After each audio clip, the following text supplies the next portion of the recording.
This is Matt for Into Boxing. Delighted to be joined once again for the first time in a while by Benn, Davison. Ben, we're here. Pat McCormack fight week. Looks in good shape. Yeah, he's a good size welterweight, but he makes it comfortably. Doesn't really blow up in weight. Maintains a good weight. Training all year round, which I think is a must for any athlete, but especially at this point in his career. So, yeah, very happy. What's he been like to train since he's turned over from the amateurs? He had obviously a decorated amateur career background. What's that transition from amateur to pro been like for him? Have you noticed certain things where certain different, things that he needs to pick up on and things that he needs tweaking? Yeah, of course. Obviously, when there was a hint that Pat was going to come over to us, Luke and Pat, we started to put together some reports and that to be able to sit down and have a discussion with them about what we thought they did well, what we thought they didn't do so well, strengths, weaknesses, where they can improve, and also something to try and explain our philosophy and the way that we look at the sport.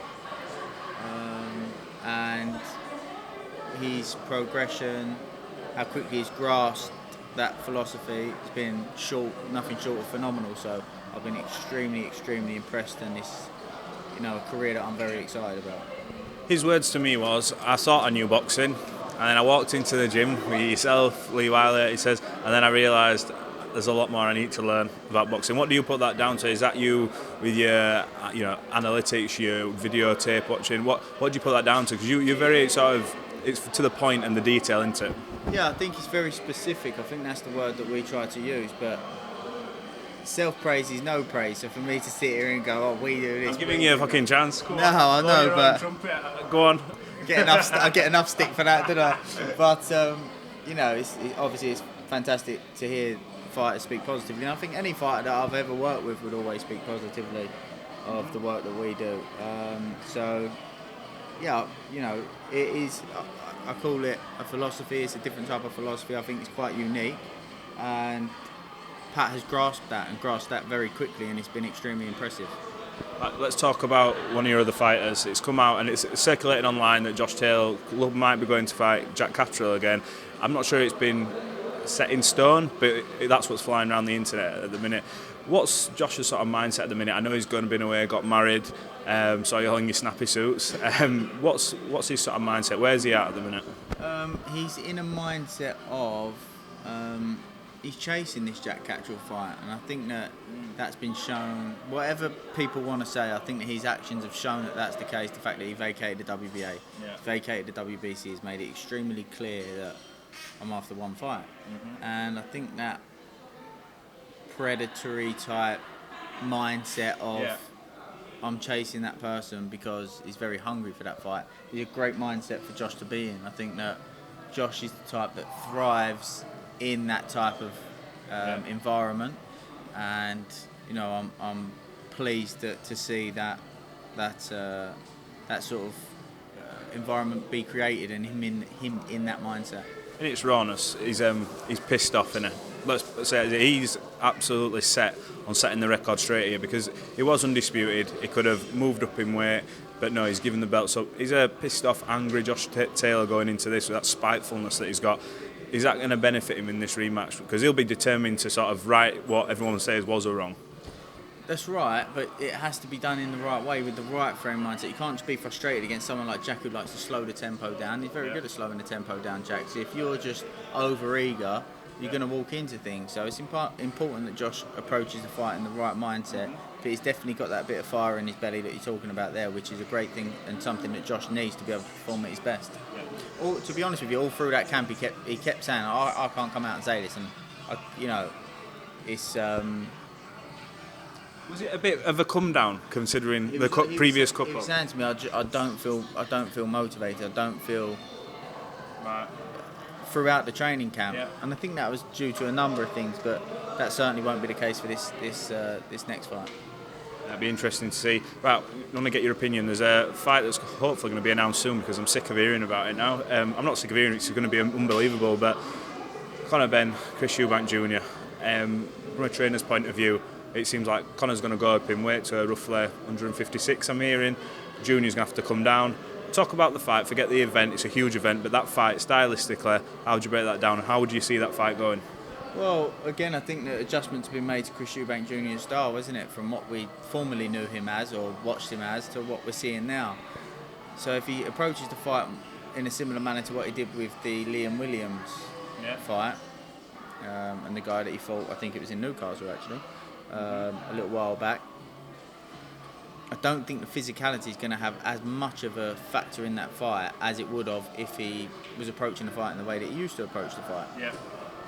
I think that Conor Benn has enough power to gain his respect, which certainly makes it interesting. Plus, obviously, all the history that's there with, you know, it's a phenomenal fight, something that's definitely going to capture not only, you know, I'm sure there's people that used to watch boxing back in their day, and boxing was better back in the day, and they'll be drawn back into the sport. So I think it's fantastic. Who's the pressure on? Is it Chris who's got it all to lose fighting a smaller guy, and what's the sort of implications do you think from outside looking in if Conor goes and beats him? Because for Conor, I think a defeat, when you look at it, might not be the end of the world because he's a 147-pound fighter, he's climbing the rankings there. This is almost like a one-off because it's a huge event. But for Chris, it seems like it would be a long road back, but it'd be a difficult pill to swallow. Yeah, me personally, I think take away the current situation of the two boxers, where they are, what a loss might do for their current ranking or potential fights. I think put all that aside, I think the one thing that will be on both fighters' mind is pride and the history between the two families. I think that is that's what will be on both the fighters' mind. The press conference is going to be fireworks just to see the dads there and it all going off. Unbelievable. Right, let's move on to, I think we've asked you plenty of times about the rematch between Usyk and Joshua, so I don't want to go over all ground with you, and I know you must get sick of trying to break that fight down, but I want to talk to you about Tyson. 1 week, 500 million, you know him better than anyone. The next week, free to air, free tickets, free stadium. What do you make of his comments, and are you convinced that no matter what happens that we're going to see him in a boxing ring again? Do you know what? I just think people overcomplicate it. Like, the reality is this: he suffered with mental health. He's probably slightly bipolar, and probably say that himself. People think that he's saying this because of this, and that's how he feels in that moment. He's just speaking in the moment. Do you know what? Right now, today, I'd fight for free. Next week, he wants X. So, yeah, he suffers slightly with bipolar, and I just believe that he's not trying to be clever. He's not talking. He's just speaking in the moment. That's how I feel in that moment. And, you know, sometimes he feels like he's done with boxing, not interested, and other days he feels like, do you know what, I feel motivated. And I'm sure that's the same for a lot of fighters at similar points in their career to where he is. I think if Joshua Fury happens, Fury Joshua, which way you'd put it, I think the world would stand still. Is that a fight as a friend, former trainer? Is that something you want to see happen before Tyson, you know, is completely done with boxing? Because he's still in a prime of his career, you'd say, Tyson. The performance against Dillian, the performance was brutal, and he looks to be coming into his own again. That fight has to happen, doesn't it? From a selfish point of view, not from Tyson's. He's his own man. Yeah, it's a fight that I'd love to see. I think, you know, you saw what Fury v White was able to do. Imagine what Fury and Joshua would be able to do. It'd be astronomical. So, selfishly, yes, of course, you know, we'd all love to see it. What happens in that fight? Tyson and Joshua? Yeah. It's hard to say, like, at his top level, they're forever making adjustments in it, and Joshua's still learning, still developing, Tyson's still learning, still developing. So, you know, it's boxing, anything can happen, and I'm certainly interested to see how Anthony Joshua approaches this Alexander Usyk rematch. 100%. Jake Paul is fighting a legitimate professional boxer with, I think, a 12-1 record. He's coming off a knockout loss. It's Hassim Rahman Jr., but you'd look at it and say, fair enough, that's respectable. It's not a basketball player. Originally he was supposed to fight Tommy Fury. Has he got your respect from a pure boxing man? Because obviously he doesn't have to box, he's got the money, but now he's getting in there with someone who is classed as a professional boxer. Has he got your respect, and what do you make of that fight? Yeah, 100%. I was contacted by Hassim Rahman about doing some work with him for the Jake Paul fight, but I just got an absolutely mad field stable and that, and I know that his family's quite close with the Haneys, and they was in the gym obviously while I was working with Devon, etc. Hassim Rahman, you know, comes from heritage of boxing. And I think, I respect Jake Paul as well, because he's put a hell of a lot of work and created an environment that I think is probably a better environment than a lot of professionals create for themselves. Yeah. And you have to respect that. So I do respect Jake Paul, and may the best man win. It's a great fight. He's doing astronomical numbers from what I keep hearing at certain things and that. So I've just seen it's been announced on DAZN as well for the UK and Ireland. Yeah. So it's great, and it's a proper test. This is a proper real test for him. Hasim Rahman's a fully fledged professional boxer with, like we said, boxing heritage. So fair play. I'm looking forward to the fight. Let's talk about Lee Wood. I spoke to Lee, it might have been 4 weeks ago, and I think he was sort of, I won't say angry, but he's like, we need this Santa Cruz situation sorted. For me, and I think everyone in boxing, he's been out of the ring an awful long time. At that weight, Leo Santa Cruz, we all expected whoever won that fight with Conor to get elevated even before. It's not happened, and I believe they've called on that fight. Have I read somewhere that Santa Cruz is entitled to 75% of a purse in that? What's Lee's mindset, and what's he ultimately going to do? Do you know yet? No, I mean, obviously discussions are taking place at the moment. I think for Lee to get 25% of purse bid for Leo Santa Cruz after the momentum that Lee's created off the Kanzu win, starting with the Reece Mold win to the Kanzu win to the Michael Conlon win. I just think he's not gonna get what he's earned and what he deserves out of that fight. So we have to weigh up our options, and there are options for him. There's plenty of options.